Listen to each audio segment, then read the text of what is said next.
Good morning friends, હું અજય ત્રિવેદી અને આજે આપણે ધોરણ 10 વિષય ગણિતની અંદર ચેપ્ટર નંબર 8 ત્રિકોણમિતિનો પરિચય અને એના માટે આપણે આજે અગત્યના સૂત્રો એટલે કે એના ઇન્ટ્રોડક્શન વિશે વાત કરીશું. મિત્રો, આ ચેપ્ટર શરૂ કરતા પહેલા એના વિશે એક તો જાણી લેવું જરૂરી છે. સાથે સાથે આ ચેપ્ટર આપણા માટે ખૂબ જ નવું છે, કારણ કે અત્યાર સુધીના ધોરણોની અંદર ત્રિકોણમિતિ શબ્દ નહોતો આવતો, બરોબર. અને એટલા માટે આપણા માટે ચેપ્ટર 8 અને ચેપ્ટર 9 આ બંને ચેપ્ટરો આપણા માટે નવા છે, કારણ કે આપણે 1 થી 8 ધોરણમાં 9 ધોરણ સુધી આપણે ભણ્યા નથી અને ધોરણ 10 ની અંદર ચેપ્ટર 8 અને 9 આપણે ભણવાનું આવ્યું છે. પણ ગભરાવાની જરૂર નથી મિત્રો. એની મેથડ જો તમે એક વખત શીખી લેશો તો કોઈ પણ એક્ઝામ્પલ બોર્ડમાં પૂછાય, બરોબર, તો તમે સરળતાથી ઈઝીલી ગણી શકશો. અને મેથ્સ થી ગભરાવાની કોઈ જરૂર નથી. મેથ્સ એકદમ ઈઝી છે, બસ પ્રેક્ટિસની તમારે ખાસ જરૂર છે. તો આજે આપણે ચેપ્ટર 8 ત્રિકોણમિતિનો પરિચય શરૂ કરીએ. આમ ચેપ્ટરમાંથી બોર્ડની એક્ઝામની અંદર કુલ મિત્રો તમારા 6 માર્ક્સના એક્ઝામ્પલ પૂછાય છે, બરોબર. હવે આ 6 માર્ક્સનું આપણું આ ચેપ્ટર છે, એટલા માટે આપણે જો ધારીએ તો ઈઝીલી 6 માર્ક્સ બોર્ડમાં 80 માંથી મેળવી શકીએ એમ છીએ. તો હવે આપણે આ ચેપ્ટર શરૂ કરતા પહેલા એના સૂત્રો, એના વિશેની મેથડ અને ટ્રીક આ બંને વસ્તુ આપણે શીખવી પડશે.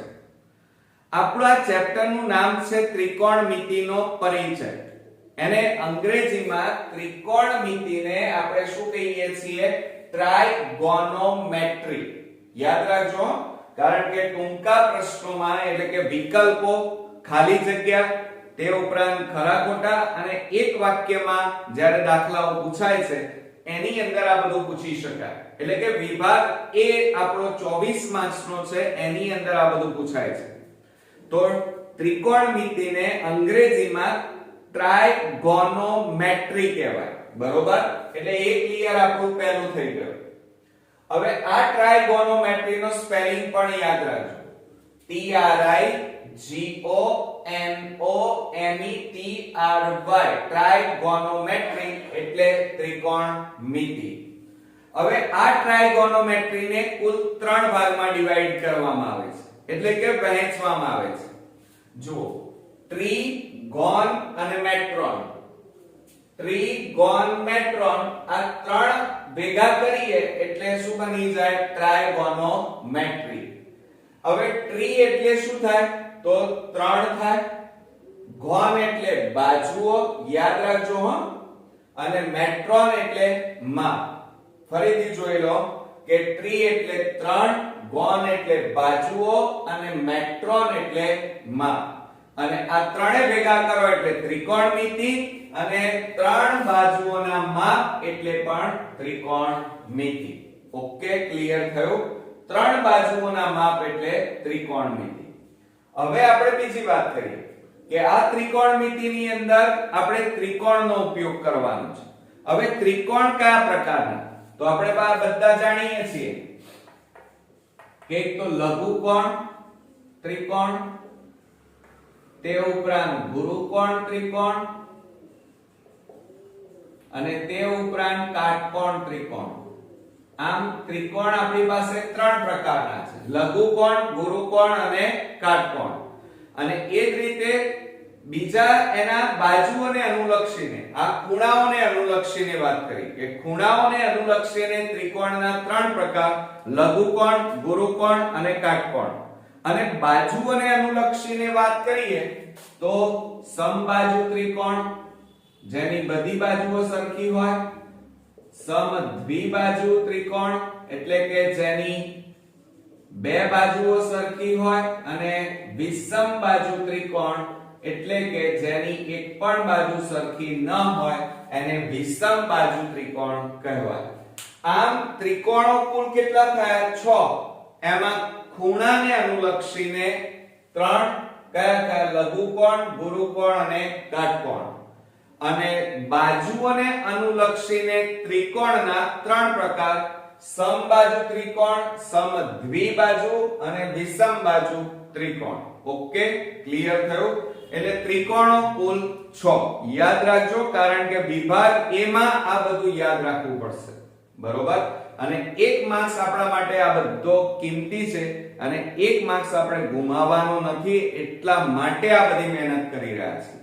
તો ચાલો શરૂ કરીએ.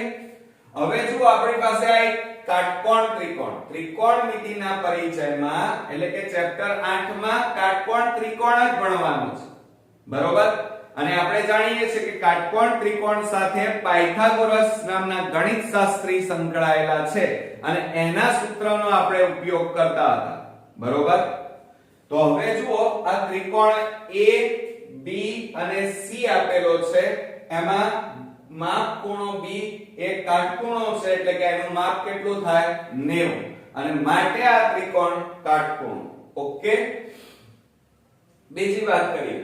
હવે તમે જુઓ, આ ખૂણો C પસંદ કરવાનો, કોઈ પણ એક ખૂણો પસંદ કરો. આપણે C પસંદ કરીએ તો એની સામેની બાજુ આમ કરો એટલે આ ખૂણાની સામેની બાજુ કઈ થાય?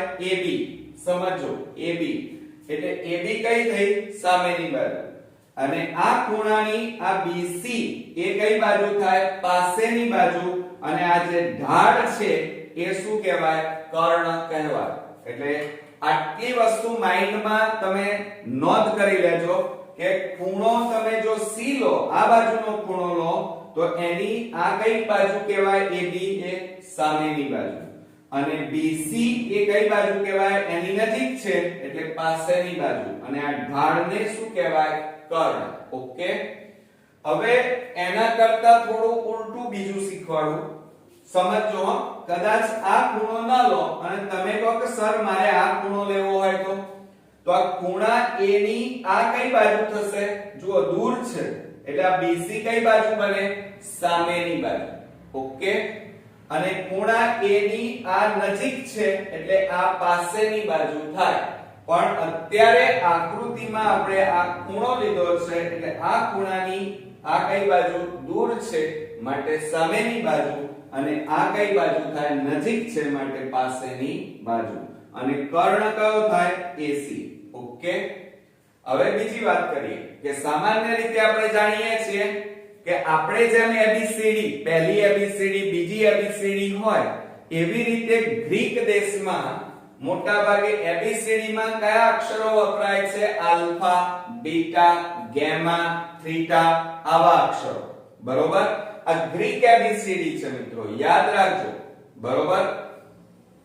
બીજું, એમાં ગ્રીક ABCD માં 8મા નંબરનો, જેમ આપણી ABCD માં 8મા નંબરનો અક્ષર કયો?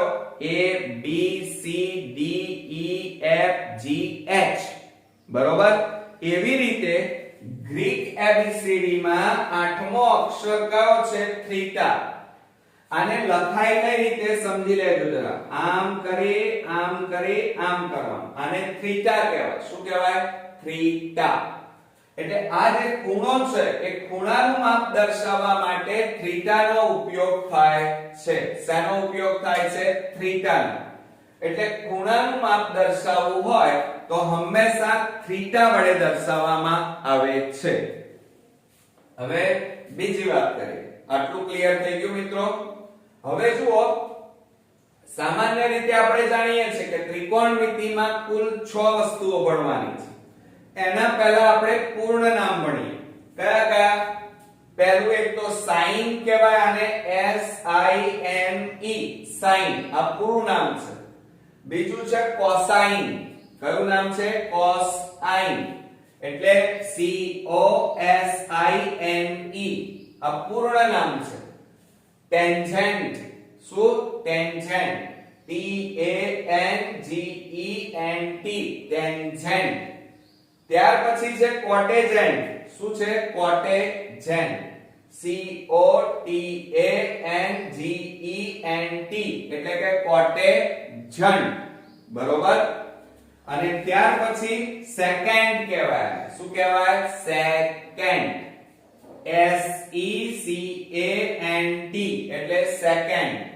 અને ત્યાર પછી છેલ્લું છે કોસેકેન્ટ. કોસેકેન્ટ, કોસેકેન્ટ, COSECANT. હવે તમે કહેશો સર આ તો બધા મોટા મોટા નામ કેવી રીતે યાદ રહેશે? તો એને ટૂંકમાં કેવી રીતે લખાય?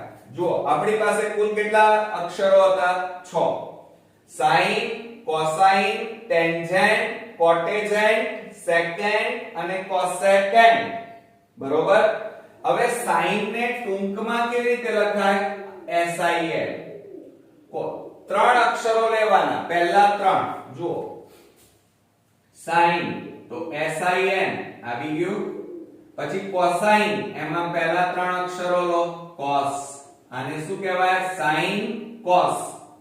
ટેન્જેન્ટ માં પહેલા ત્રણ અક્ષરો tan. કોટેજેન્ટ માં પહેલા ત્રણ અક્ષરો cot. સેકેન્ટ માં પહેલા ત્રણ અક્ષરો sec. અને કોસેકેન્ટ માં જુઓ પહેલા ત્રણ અક્ષરો લઈએ, જુઓ તો આ cos અને આ cos બંને ભેગા થઈ જાય, એટલા માટે આપણે શું કરવાનું? પાંચ અક્ષરો લેવાના. કેટલા? 5. એટલે COSEC એટલે કોસેક કહેવાય. શું કહેવાય? કોસેક. હવે તમારે ક્રમ યાદ રાખવાનો. sin, cos, tan, cot, sec, cosec. હવે યાદ રાખજો આ ટૂંકા નામ. શું? sin, cos, tan, cot, sec, cosec. Okay. હવે આને તમારે આ જ ક્રમમાં યાદ રાખવાના છે. આડા અવળા ધ્યાન નથી રાખવાના. નહીંતર જો આડા અવળા તમે તૈયાર કરશો તો તમે આ સૂત્રો આપણે જે તૈયાર કરવાની ટ્રીકો આપણે શીખવાની છે એમાં ગોટાળા થશે અને તમે સૂત્રો પાક્કા નહીં કરી શકો અને દાખલા નહીં આવડે નહીં. એટલે એના માટેની આપણે ટ્રીક બનાવી છે સાકો. જુઓ સાઇન એટલે જો અહીંયા ગુજરાતીમાં લખું સાઇન. આને શું કહેવાય? cos. tan, cot, cosec sec. અને આને શું કહેવાય? cosec. બરોબર. તો જુઓ સાકો યાદ રાખજો, અહીંયા મેં લખ્યું છે સાકો, ટેકો, સેકો. યાદ રાખો. શું યાદ રાખશો? સાકો, ટેકો, સેકો. યાદ રાખો. સાકો, ટેકો, સેકો. યાદ રાખો. શું? સાકો, ટેકો, સેકો. સા એટલે સાઇન, કોસેક, ટેન, કોટ, સેક, કોસેક. આ ક્રમ યાદ રાખજો, આ ટ્રીક યાદ રાખજો. સાકો, ટેકો, સેકો. ઓકે, યાદ રહેશે ને મિત્રો? ઓકે, ચાલો. એટલે આટલું ક્લિયર થઈ ગયું આપણું. બરોબર. આટલું તમને યાદ રહી જશે. હવે આપણે sin થીટા ના સૂત્રો વિશે વાત કરીએ. તો sin થીટા એટલે યાદ રાખજો સામેની બાજુ ભાગ્યા કર્ણ. sin થીટા એટલે આ થીટા છે, આ ખૂણો. બરોબર. થીટા ની જગ્યાએ માનો તમને અહીંયા c આપ્યું છે તો અહીંયા c એટલે આ ખૂણો કહેવાય. એની સામેની બાજુ એટલે AB અને કર્ણ એટલે AC. એટલે યાદ રાખવાનું sin થીટા બરાબર સામેની બાજુ ભાગ્યા કર્ણ. ઓકે. ત્યાર પછી cos થીટા લઈએ. cos થીટા એટલે પાસેની બાજુ એટલે BC અને કર્ણ એટલે AC. એટલે cos થીટા નું સૂત્ર યાદ રાખીશું પાસેની બાજુ ભાગ્યા કર્ણ. અને ત્રીજું યાદ રાખવાનું છે tan થીટા બરાબર સામેની બાજુ. સામેની બાજુ એટલે AB ભાગ્યા પાસેની બાજુ એટલે BC. હવે આમાં ટ્રીક જુઓ. હું અહીંયા લખું છું sin થીટા એટલે સાક યાદ રાખવાનું. શું યાદ રાખવાનું? સાક. sin થીટા નું શું બનાવવાનું? સાક બનાવવાનું. શું બનાવવાનું મિત્રો? સાક બનાવવાનું. સા એટલે સામેની બાજુ અને ક એટલે કર્ણ. ઓકે, આવડી ગયું. sin થીટા એટલે શું બનાવશો? સાક બનાવશો. હવે cos થીટા. cos થીટા નો તમારે શું બનાવવાનો? પાક બનાવવાનો. શું બનાવવાનો? પાક બનાવવાનો. જેમ આપણે શિયાળામાં આપણી મમ્મી પાક બનાવે છે ને, ટોપરા પાક, માલમ પાક, બરોબર, શિયાળુ પાક બનાવે છે. એમ અહીંયા જુઓ પા એટલે પાસેની બાજુ અને ક એટલે કર્ણ. એટલે જુઓ sin નું શાક બને, cos નું શું બને? પાક બને. હવે tan ની વાત કરીએ તો સાપા. શું યાદ રાખવાનું? સાપા. સા એટલે સામેની બાજુ અને પા એટલે પાસેની બાજુ. આ ત્રણ સૂત્રો કોન્ક્રીટ કરી નાખજો મિત્રો, તો બધું જ આવડી જશે. જુઓ sin નું શું બનાવશો? શાક બનાવીશું. સા એટલે સામેની બાજુ, ક એટલે કર્ણ. cos θ માં તમે શું બનાવશો? પાક બનાવશો, શિયાળુ પાક. પા એટલે પાસેની બાજુ અને ક એટલે કર્ણ. અને tan θ માં શું થશે? સાપા. સા એટલે સામેની બાજુ ભાગ્યા પા એટલે પાસેની બાજુ. હવે આપણે cot θ ની વાત કરીએ તો એનો વ્યસ્ત એટલે ઊંધું કરી નાખવાનું. ચાલો cot એટલે આ tan નું જે હતું એ ઊંધું કરી નાખો. પા ઉપર લઈ લો, સા નીચે આવી જાય. એટલે આનું ઊંધું એટલે શું થઈ જાય? tan નો વ્યસ્ત cot એટલે શું થઈ જાય? પા ઉપર જતા રહે, સા નીચે આવી જાય. એટલે પાસા. બરોબર? પાસેની બાજુ ભાગ્યા સામેની બાજુ. હવે sec યાદ રાખવાનું. sec એટલે cos નો વ્યસ્ત કહેવાય. કોનો વ્યસ્ત? cos નો. તો અહીંયા શું થશે? cos નું સૂત્ર આવડતું હોય તો આ લખી શકાય પાક. તો ઊંધું કરી નાખો. વ્યસ્ત એટલે ક ઉપર જતો રહે અને પા નીચે આવી જાય. કર્ણ ભાગ્યા પાસેની બાજુ. અને cosec θ. cosec θ એ કોનો વ્યસ્ત છે? sin નો વ્યસ્ત. sin નું સૂત્ર શું? સાક. ક ઉપર લઈ લો, સા નીચે લાવી લો. એટલે અહીંયા શું આવી જશે? બરાબર કર્ણ ભાગ્યા સામેની બાજુ. એટલે કસા. એટલે જુઓ ત્રણેય સૂત્રો આપડા ક્લિયર થયા. sin એટલે શાક બનાવવાનું, cos એટલે પાક બનાવવાનો અને tan એટલે સાપા. ઓકે. હવે એના કરતા ઊંધું કરવાનું. cot. cot કોનો વ્યસ્ત છે? tan નો વ્યસ્ત. એટલે શું થાય? નીચે વાય ઉપર જાય, ઉપર વાય નીચે આવે એટલે પાસા. પછી sec. sec એ કોનો વ્યસ્ત છે? cos નો. એટલે આ ક ઉપર જતા રહે, પ નીચે આવી જાય એટલે શું આવે? sec માં કર્ણ ભાગ્યા પાસેની બાજુ. અને cosec θ એટલે કોનો વ્યસ્ત થાય?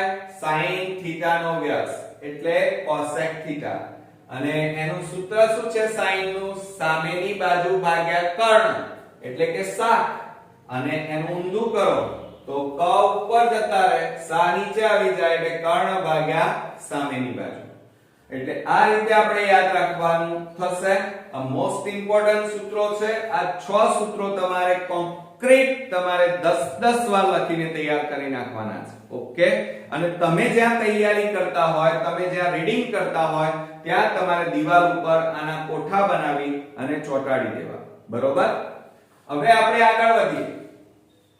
ચલો મેં તમને અહીંયા શું કીધું? sin નો વ્યસ્ત શું થાય? તો છેલ્લે જુઓ cosec θ. sin નો વ્યસ્ત cosec θ. દાખલા તરીકે જુઓ, હું એમ કહું કે 5. બરોબર? તો 5 નો વ્યસ્ત શું થાય? 1/5. ચલો 4 નો વ્યસ્ત શું થાય? 1/4. તો sin નો વ્યસ્ત શું થાય? બોલો. sin નો વ્યસ્ત 1/cosec θ થાય. શું થાય? 1/cosec θ. હવે ધ્યાન રાખજો. બરોબર? હવે તમે જુઓ અહીંયા આ sin θ બરાબર 1/cosec θ. અને એ જ રીતે cos θ નો વ્યસ્ત શું થાય? sec θ થાય. tan નો વ્યસ્ત cot θ. cot નો વ્યસ્ત શું થાય? 1/tan θ. બરોબર? હવે જુઓ sin θ. જોજો હા બરોબર. હવે આપણે અહીંયા શીખીએ છીએ sin θ. sin θ બરાબર શું થાય? 1/cosec θ. આ સૂત્ર છે. એટલે કે sin નો વ્યસ્ત 1/sin 1/cosec θ. હવે cosec θ 1/cosec θ. તો અહીંયા જુઓ લાઈનમાં ક્યાં છે? આગળ. બરોબર? તો શું થાય? કર્ણ ભાગ્યા સામેની બાજુ. જોજો હા. cosec θ એટલે કર્ણ ભાગ્યા સામેની બાજુ. હવે આ ક્યાં છે છેદમાં, છેદના છેદમાં એટલે ઉપર જાય એટલે સામેની બાજુ ભાગ્યા કર્ણ. હવે શાક, શાક એટલે કોણ આવ્યું જુઓ, sin θ આવી ગયા. ઓકે, એટલે તમારે આ સૂત્રો યાદ રાખવા પડશે કે sin θ નો વ્યસ્ત 1 cosec θ, cos θ નો વ્યસ્ત 1 sec θ, tan θ નો વ્યસ્ત 1 cot θ, cot θ નો વ્યસ્ત 1 tan θ. બરોબર. હવે આને આ બાજુ લઈ જાઓ, આને આ બાજુ લાવી દો તો cot નો વ્યસ્ત 1 tan, પછી sec θ તો sec ને આ બાજુ લઈ જાઓ, આને આ બાજુ લાવો. બરોબર. તો 1 cos θ અને cosec θ એટલે 1 sin θ. એટલે આ વ્યસ્તના વ્યસ્ત વાળા સૂત્રોની વાતો કરી. હવે આપણે શું કરીશું, બરોબર ધ્યાન રાખજો. આ બધા વ્યસ્ત વાળા થયા. sin θ નો વ્યસ્ત 1 cosec θ, cos θ નો વ્યસ્ત 1 sec θ, tan નો વ્યસ્ત 1 cot θ, cot θ નો વ્યસ્ત 1 tan θ, sec θ નો વ્યસ્ત 1 cos θ અને cosec θ નો વ્યસ્ત 1 sin θ. આ સૂત્રો તમે કોન્ક્રીટ કરો. હવે આના ગુણોત્તરની વાત કરીએ. જુઓ શું કરીએ, ચલો આપણે આ પહેલું સૂત્ર લખીએ. sin θ બરાબર 1 cosec θ. જોજો હા, બરોબર. હવે આ શેમાં છે, ભાગાકાર. આ બાજુ જાય તો ગુણાકાર. તો માટે શું થાય, sin θ cosec θ બરાબર 1 થઈ ગયું. જુઓ તો સૂત્ર આવી ગયું, sin θ cosec θ બરાબર 1. એટલે કે sin ના અને cosec ના વ્યસ્તનો ગુણાકાર કેટલો થયો, 1. બીજું સૂત્ર લો. ચલો તો શું લખાય, cos θ બરાબર 1 sec θ. માટે cos θ આ ભાગાકારમાં છે, આ બાજુ લઈ જાઓ ગુણાકાર, તો sec θ બરાબર 1 આવી ગયું. જુઓ બીજા નંબરનું cos θ sec θ બરાબર 1. હવે આપણે બીજા સૂત્રો લઈએ. ચાલો હવે ત્રીજા નંબરનું, ચલો કે tan θ બરાબર 1 cot θ. હવે tan θ બરાબર ઇન્ટુ, હવે આ cot θ શેમાં છે, ભાગાકાર. આ બાજુ લઈ જાઓ ગુણાકારમાં જતા રહે એટલે tan θ cot θ બરાબર 1.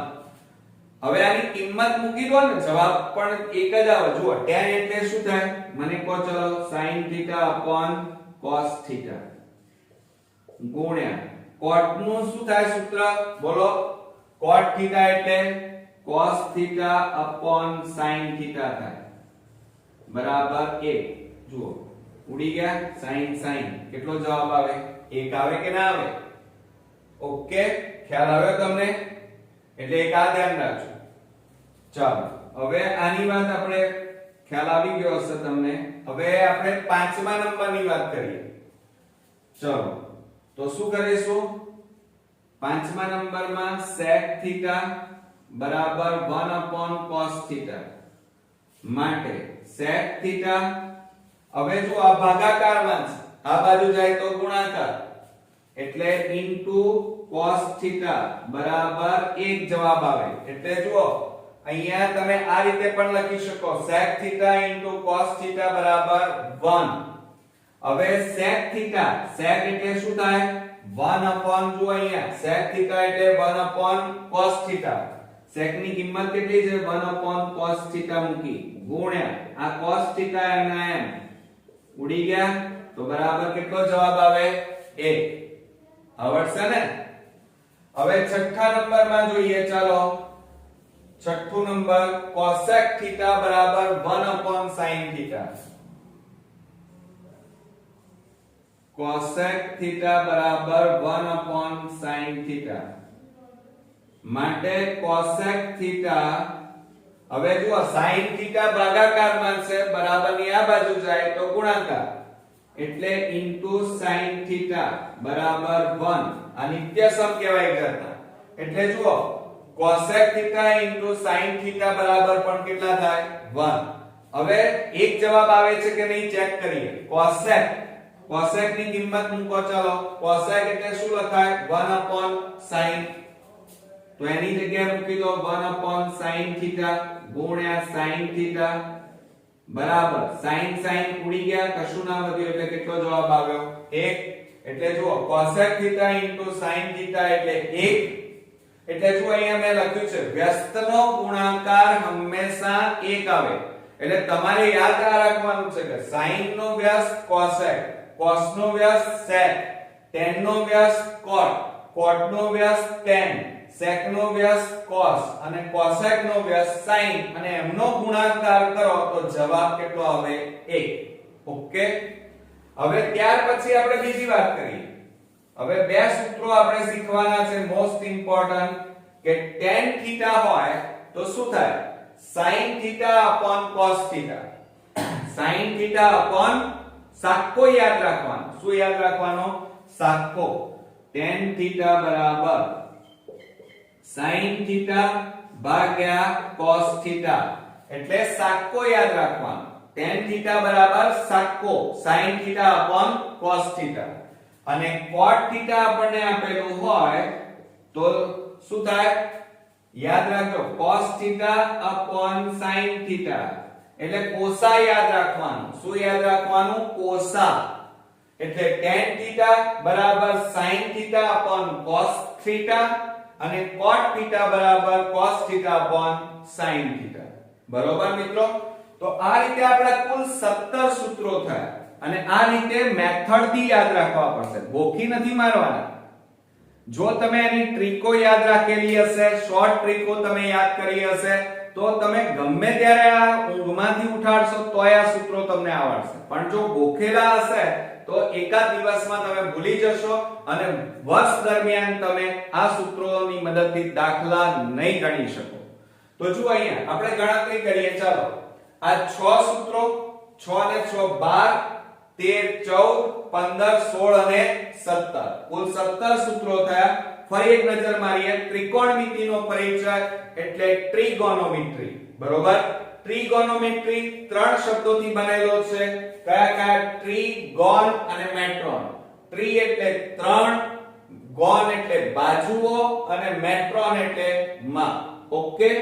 બીજું ત્રિકોણમિતિના પરિચયમાં કુલ 6 શબ્દોનો ઉપયોગ થાય છે. કયા કયા? ફૂલ ફોર્મ ની વાત કરીએ તો sin, cosine, tangent, cotangent, secant અને cosecant. cosecant.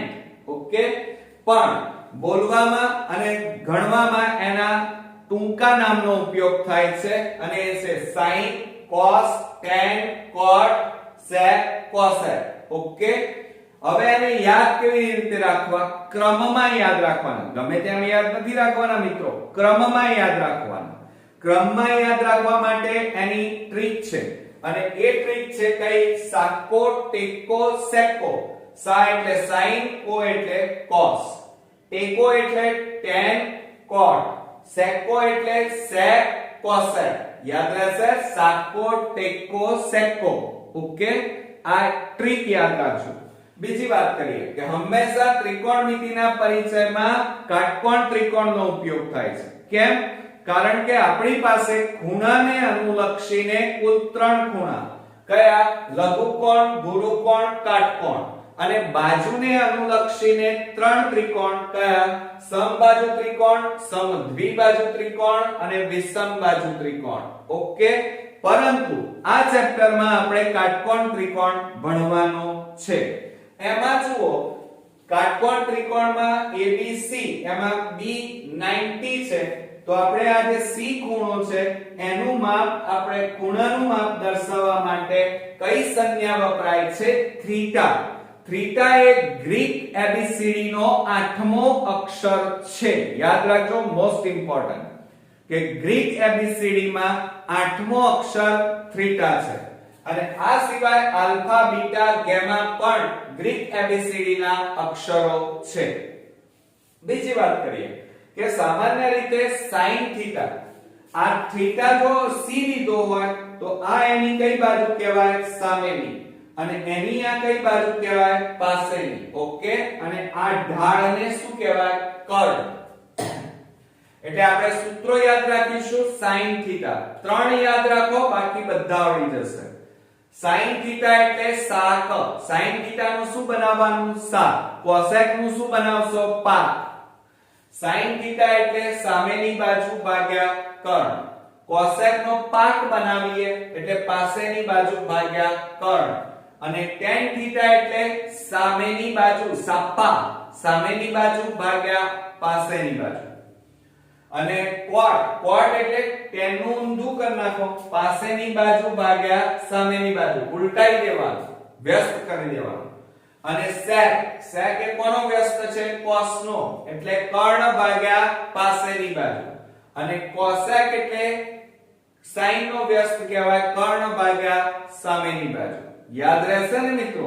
આ ટ્રીક યાદ રાખજો. sin નું શાક બનાવવાનું, cos નો પાક બનાવવાનો અને tan નું શું થાય? સાપા. ઓકે, હવે એના ગુણોત્તર વાળા સૂત્રોની વાતો કરીએ તો sin નો વ્યસ્ત શું થાય? cosec. sin θ બરાબર 1 cosec θ. ઓકે, અને cos નો વ્યસ્ત શું થાય? sec, એટલે 1 sec θ. અને tan નો વ્યસ્ત શું થાય? cot, એટલે 1 cot θ. હવે cot ઊંધું કરતા જાઓ, આ cot ને અહીં લાવી દો, tan ને એની જગ્યાએ લઈ લો, એટલે cot નો વ્યસ્ત 1 tan θ. sec ને આ બાજુ લઈ જાઓ, cos ને આ બાજુ લાવો, તો sec નો વ્યસ્ત 1 cos θ. યાદ રાખજો, આ સૂત્રો એક્ઝામ્પલ માં બહુ જ કામમાં આવશે. અને cosec θ, તો આ sin ને આ બાજુ લઈ જાઓ તો 1 sin θ થાય. એટલે આ સૂત્રોની મદદથી આપણે એક્ઝામ્પલ ગણવાના છીએ. હવે બીજી વાત કરીએ કે વ્યસ્તનો ગુણાકાર હંમેશા 1 થાય. કેવી રીતે? તો મેં તમને હમણાં હાલ જ કીધું કે 7 લો તો 7 નો વ્યસ્ત કેટલો થાય? 7 વત્તા એનો વ્યસ્ત 1/7. 7 7 ઉડી જાય, એટલે જવાબ હંમેશા કેટલો આવે? 1. તો જુઓ, sin ગુણ્યા sin નો વ્યસ્ત શું થાય? cosec. આ બંનેનો ગુણાકાર કેટલો આવશે? 1. cos અને sec, cos નો વ્યસ્ત sec, એ બંનેનો ગુણાકાર 1. અને tan અને cot નો વ્યસ્ત, tan નો વ્યસ્ત cot, એ બંનેનો ગુણાકાર 1. બરોબર? હવે ત્યાર પછી બે અગત્યના સૂત્રો, tan θ બરાબર sin θ cos θ. sin θ સાકો યાદ રાખવાનો. અને cot θ બરાબર cos θ sin θ. બરોબર મિત્રો? તો આ હતા ત્રિકોણમિતિ પરિચયના ભાગ 1 ના સૂત્રો. મિત્રો હજી આ ચેપ્ટર પૂરું નથી થયું. ભાગ 2 ની અંદર આપણે બીજા અગત્યના સૂત્રો પણ જોવાના છીએ. પણ આ ભાગ ઘણો લાંબો થઈ જાય, બરોબર, અને તમે તૈયાર પણ ન કરી શકો, એટલા માટે 2 ભાગમાં ડિવાઈડ કર્યો છે. અને આ ઇન્ટ્રોડક્શન નો વિડિયો બરોબર ધ્યાનથી તમે 2 થી 3 વાર જોઈ લેજો. જ્યાં સુધી આ ઇન્ટ્રોડક્શન તમારા માઇન્ડમાં ઘૂસી નહીં જાય ત્યાં સુધી તમે આ ચેપ્ટરના દાખલા નહીં ગણી શકો મિત્રો. એટલે પહેલા આ વિડિયો બરોબર શાંતિથી 2 થી 3 વાર જોયા પછી કુલ 17 સૂત્રો છે. આ 17 સૂત્રો તમારે કોન્ક્રીટ 10 વાર લખી અને તૈયાર કરી નાખવાના છે. પછી જુઓ, પછી તમે દાખલા ગણશો તો ચોક્કસથી તમને મેથ્સ ઈઝી લાગશે. ત્રિકોણમિતિનો પરિચયના એક્ઝામ્પલ પણ એકદમ સરળ લાગશે. બરોબર મિત્રો? તો નેક્સ્ટ વિડિયોમાં બીજા ભાગ સાથે ફરી મળીએ. ત્યાં સુધી તમારે ક્યાંય નથી જવાનું, તમારે સૂત્રો તૈયાર કરવાના છે. બરોબર મિત્રો? તો ફરી મળીએ, ત્યાં સુધી ગુડ નાઈટ મિત્રો.